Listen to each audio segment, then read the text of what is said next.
이 시간은 가정주일 온세대 연합예배로 여호와 하나님을 경외하는 가정이라는 제목하에 말씀의 은혜를 나누겠습니다. 저를 한번 따라해 보시겠습니다. 우리는 성령 안에서 영원한 영가족입니다. 우리의 육신적인 가족뿐만 아니라 우리 모인 모든 세대원들이 주 안에서 성령 안에서 영원한 영가족인 줄로 믿습니다. 오신 분들이 다양한 삶의 형편에 놓여 있습니다. 자녀들, 또 부모님, 또 심지어 할아버지, 할머니까지 3세대가 함께 모여 예배드리는 분도 계시고, 또 이 중에는 홀로 나와 신앙생활 하시는 분도 계십니다. 자녀들이 왔으면 하는데 또 자녀들이 멀리 떠나 있는 경우도 있습니다.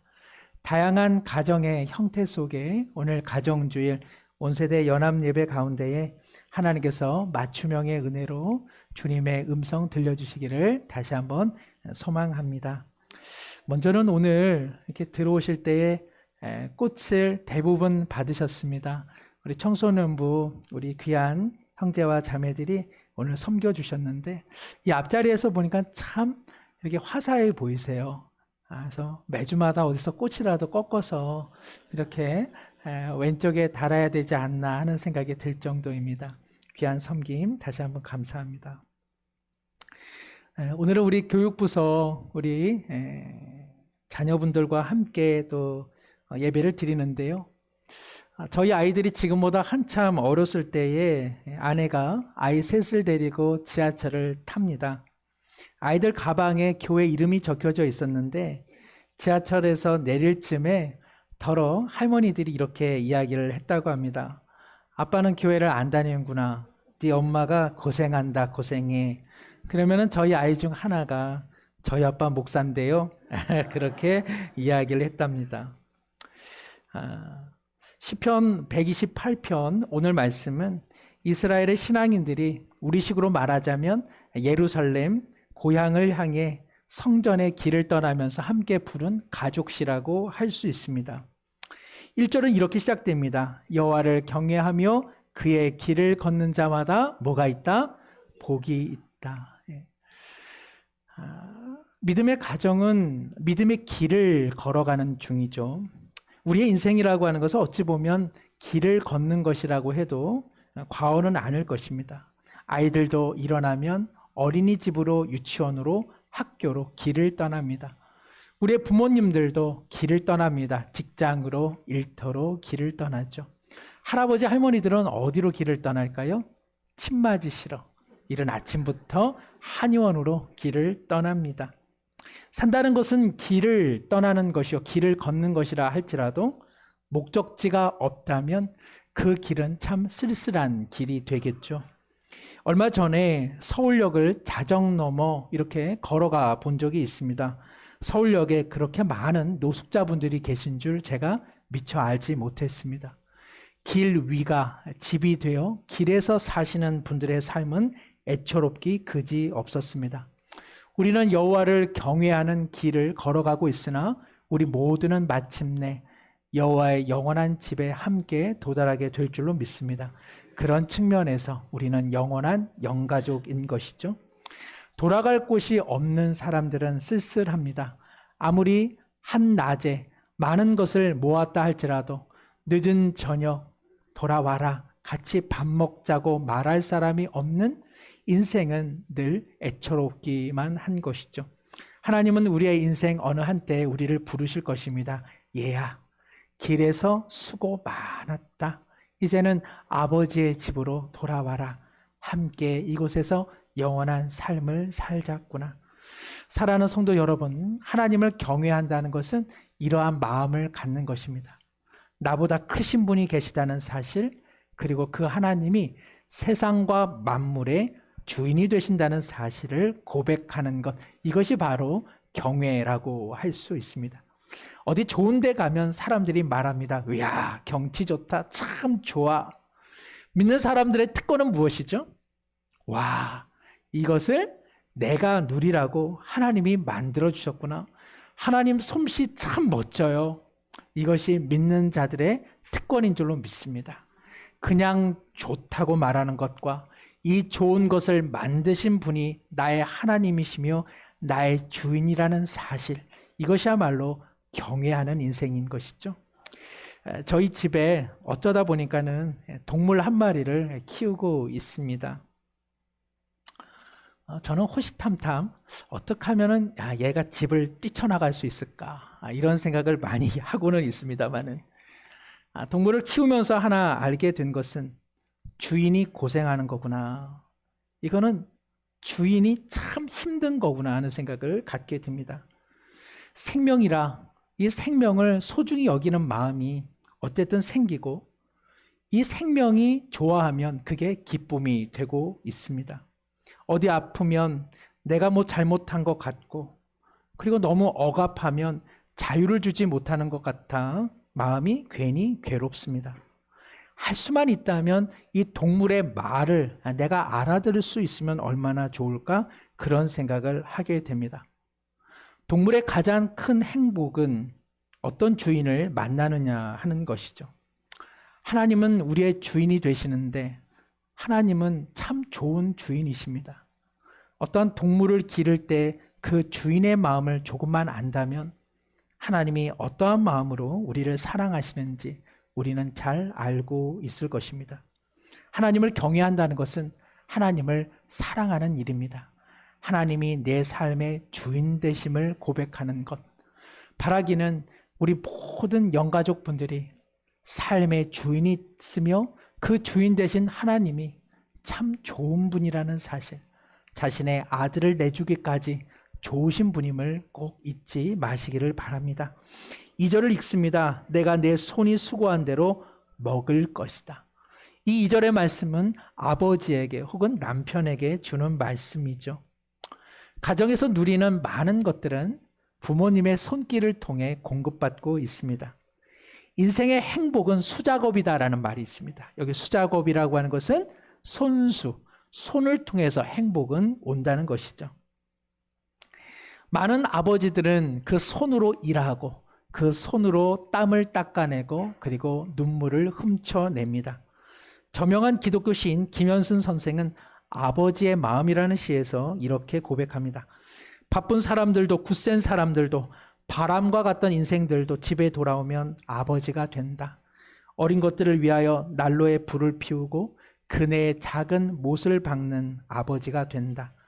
저녁 바람에 문을 닫고 낙엽을 줍는 아버지가 된다. 세상이 시끄러우면 줄에 앉은 아비 참새의 마음으로 아버지는 어린 것들의 앞날을 생각한다. 어린 것들은 아버지의 나라다. 아버지의 동포다. 아버지의 눈에는 눈물이 보이지 않으나 아버지가 마시는 술에는 항상 보이지 않는 눈물이 절반이다. 아버지는 가장 외로운 사람이다.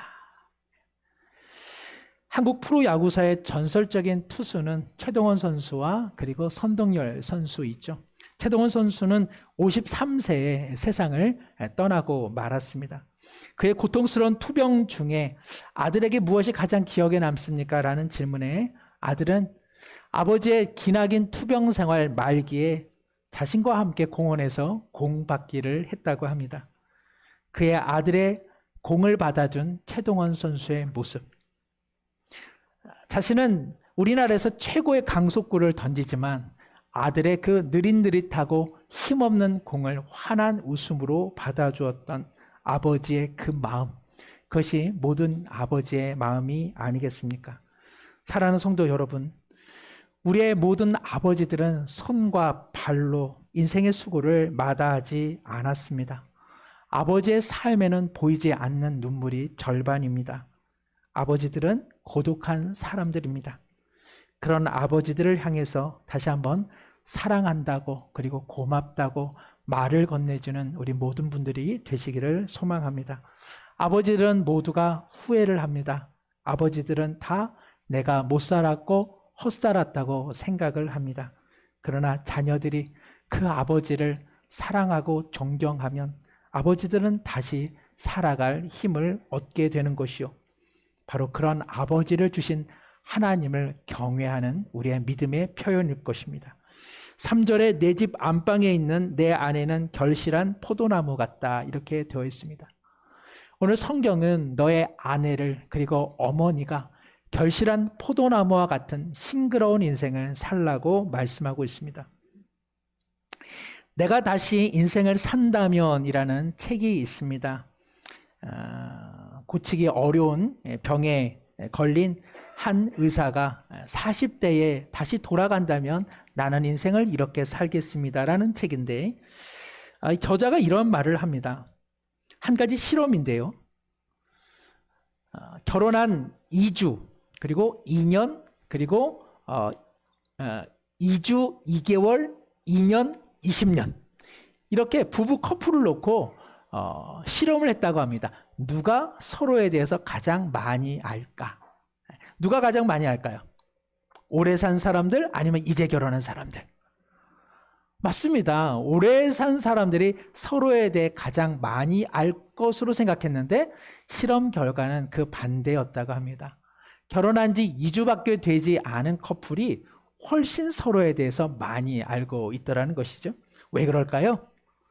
같이 살다 보면 어느새 내가 저 사람은 다 알아. 저 사람은 내 손바닥에 있어. 그래서 서로에 대해서 묻지도 않고 듣지도 않고 그리고 서로를 알려고 하지 않는다는 것이죠. 그래서 20년 된 부부, 오래 산 부부는 언제나 이렇게 생각하죠. 저 인간 또 잔소리하네. 저 양반 늘 하는 게 저 모양이지. 이런 식으로 서로를 바라봄으로 서로의 달라진 모습을 전혀 알지 못한다는 것이죠. 사랑하는 성도 여러분, 5년 전 몸과 10년 전 몸과 어제 몸이 우리 모두 다르지 않습니까? 건강이 달라집니다. 입맛이 달라집니다. 체력이 달라지고요. 세상을 보는 시각도 달라지기 마련입니다. 남편과 아내 그리고 사랑하는 어머니와 아버지 오래 살았지만 서로를 모릅니다. 서로가 달라졌고 다른 생각을 갖고 있는데 우리는 다 안다고 생각하여 서로의 마음에 귀를 기울이지 않습니다. 얼마 전에 신문을 보니까 나무와 꽃도 말을 한다고 합니다.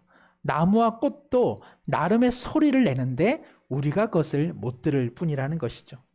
하기사 나무를 열심히 키우고 꽃도 열심히 키우는 분들은요, 말을 한다고 하더라고요. 그 정도로 사랑한다는 것이죠. 아내의 이야기 그리고 어머니의 이야기를 잘 들어주십시오. 그때서야 비로소 성경은 어머니의 인생, 아내의 인생이 포도나무처럼 싱그럽고 열매가 있게 된다고 말씀하고 있습니다. 물건 판매를 잘하는 사람들은 자신의 물건을 자랑하지 않고 고객의 목소리에 귀를 기울인다는 것 아니겠습니까? 사랑하는 성도 여러분, 사랑하는 자녀분들, 사랑하는 남편들이요, 아내의 말을 잘 들어주시기를 바랍니다. 제가 이 말을 함으로써 오늘 저녁에 우리 처가 너가 그렇게 말은 하고 왜 이러십니까? 라고 이야기를 하겠습니다마는 저도 용기를 내어 말씀을 전하게 됩니다. 우리는 이런 말을 하죠. 당신이 그렇게 해 내가 손에 장을 짓는다. 아이고 저 양반이 죽을 때가 됐나? 하지 않던 말도 다 하네. 당신이 그렇게 하면 내일 해가 서쪽에서 떠. 이런 말들을 삼가하는 것으로부터 오늘 저녁이 시작되어지기를 바랍니다.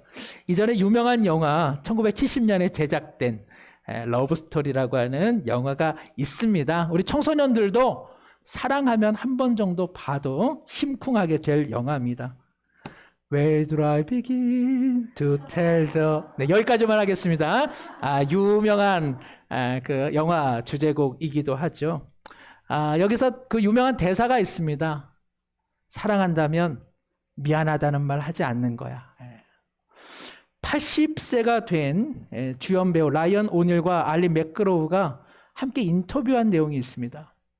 당시에는 그 영화를 찍으면서 사랑한다면 미안해라는 말 하지 않는 거야. 이 대사를 날리기는 했지만 자신들이 한평생 살아보니 왜 사랑하면서 미안하다는 말을 하지 않는지 자신은 전혀 이해하지 못한다고 이야기를 했습니다.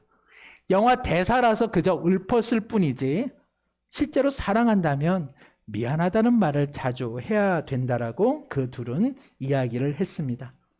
미안하다라고 말하는 것, 감사하다라고 말하는 것, 고맙다라고 말하는 것.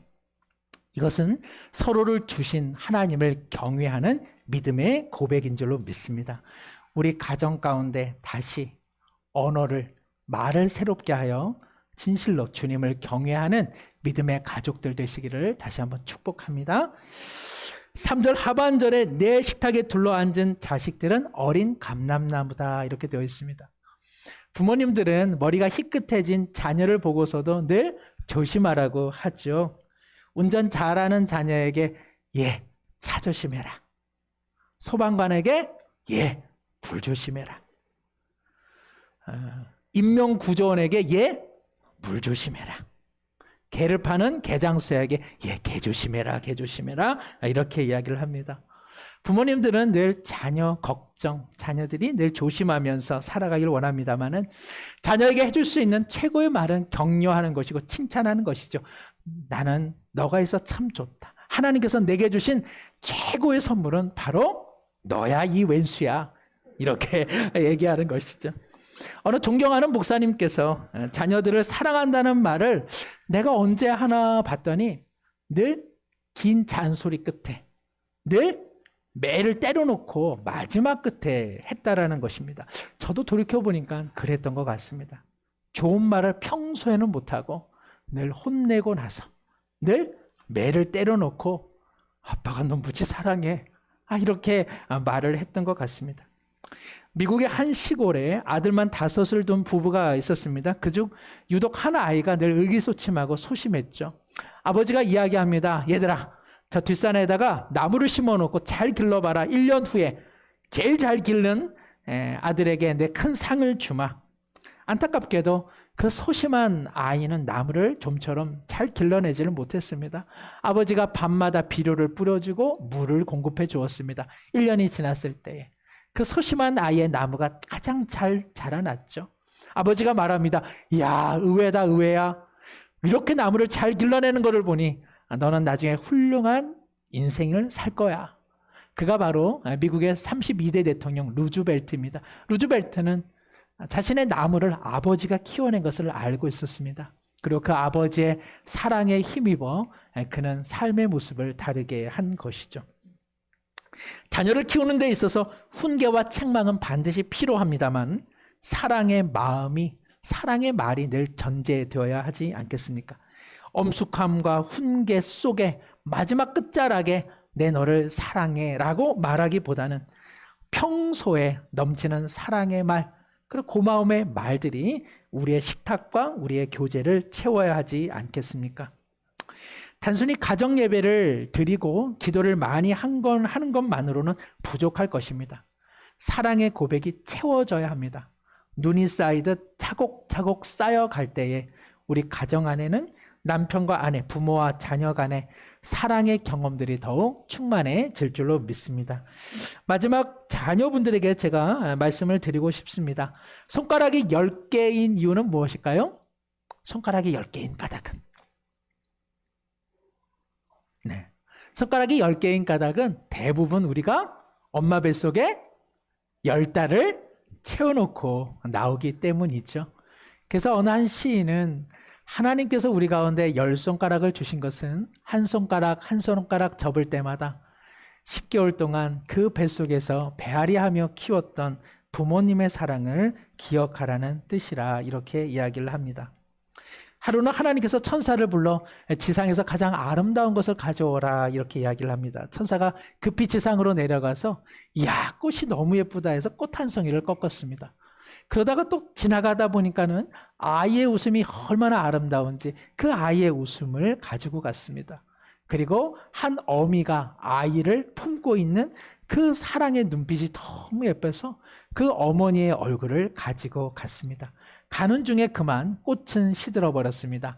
아이의 천진난만한 그 웃음은요, 하도 핸드폰을 많이 봐가지고 능글맞은 얼굴로 변해버렸습니다. 그러나 세월이 흘러 그 어머니가 할머니가 됐음에도 불구하고 그 여인의 얼굴은 전혀 변하지 않더라는 것이죠. 그리고 그것을 지상에서 가장 아름다운 것으로 하나님께 가지고 갔다고 합니다. 우리가 헌금 찬송으로 높고 높은 하늘이라고 하는 이 찬양곡을 함께 부르기를 원하는데요. 이것은 일반 동요가 사실 아닙니다. 높고 높은 하늘이라, 이것은 일반 동요가 아니라 제가 몇 번 말씀드렸지만 윤병춘 목사님께서 이북에 두고 왔던 어머니를 기억하면서 하나님의 은혜를 찬미했던 찬송가입니다. 이것이 워낙 유명해져서 일반 교과서에 수록이 되었던 것이죠. 안타깝게도 이 노래의 백미는 3절입니다. 산이라도 바다라도 따를 수 없는 어머님의 그 거룩한 사랑, 날마다 주님 앞에 감사드리자. 사랑의 어머님을 주신 은혜를. 우리는 오늘 헌금 찬송으로 이 찬송가를 우리는 1절부터 3절까지 함께 드리기를 원합니다. 말씀을 맺습니다. 인생은 길을 걸어가는 것입니다. 그러나 많은 사람들은 그 길에서 인생이 맞춰집니다. 집이 없습니다. 돌아가지를 못합니다. 여호와를 경외하는 자는 여호와의 영원한 집에 우리 모든 영가족이 함께 도달하게 될 줄로 믿습니다. 하나님을 경외하는 가정 되기를 소망합니다. 하나님을 경외한다는 것은 주신 부모님을 공경하는 일이요, 주신 아내와 남편을 서로 존경하는 일이요, 그리고 주신 자녀를 주님의 마음으로 사랑하는 일일 것입니다. 이 길을 함께 걸어가는 우리 수유중앙교회 모든 가정들 되시기를 다시 한번 축복합니다. 기도하겠습니다. 참 좋으신 하나님 아버지, 우리를 사랑으로 묶어주시니 진실로 감사를 드립니다. 저희 모두가 주님을 경외함으로 부모님을, 남편을, 아내를, 그리고 자녀를 자신의 몸처럼 소중히 여기며 살아가게 하여 주옵소서. 성령 안에서, 사랑 안에서, 그리스도 안에서 영원한 영가족으로 살아가는 우리 수유중앙교회 모든 성도들과 저들의 가정 되게 하여 주시옵소서. 의지하오며 예수님의 이름으로 기도드리옵나이다. 아멘.